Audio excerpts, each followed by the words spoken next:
Deere aspirants, welcome to compete minds.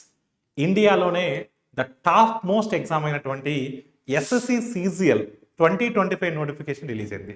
ఈ నోటిఫికేషన్లో total 14,582 vacancies ఉన్నాయి. ఎనీ డిగ్రీతో ఈ నోటిఫికేషన్ మీరు అప్లై చేసుకోవచ్చు. ఈ నోటిఫికేషన్కి మీరు జూన్ 9th నుంచి జూలై 4th వరకు అప్లై చేసుకోవచ్చు. టైర్ 1 ఎగ్జామ్ మనకు ఆగస్టు 13th నుంచి 30th వరకు ఉంటుంది. ఈ టైర్ 1 ఎగ్జామ్ కేవలం క్వాలిఫైయింగ్ నేచర్ మాత్రమే. టైర్ 2 ఎగ్జామ్ మనకు డిసెంబర్లో ఉంటుంది. టైర్ 2నే మనకు డిసైడింగ్ ఫ్యాక్టర్. ఈ సీజీఎల్ రిక్రూట్మెంట్ ద్వారా టోటల్ 37 పవర్ఫుల్ పోస్ట్, సెంట్రల్ గవర్నమెంట్లో ఉన్నటువంటి 37 పవర్ఫుల్ పోస్టులకి సింగిల్ ఎగ్జామ్ ద్వారా ఈ రిక్రూట్మెంట్ ప్రాసెస్ అని నడుస్తుంది. ఇమీడియట్గా మీరు కాంపీట్ మైండ్స్లో ఉన్నటువంటి పర్ఫెక్ట్ ఎస్ఎస్సి సీజీఎల్ కోర్సును తీసుకొని మీ ప్రిపరేషన్ స్టార్ట్ చేయండి. Thank you all of you.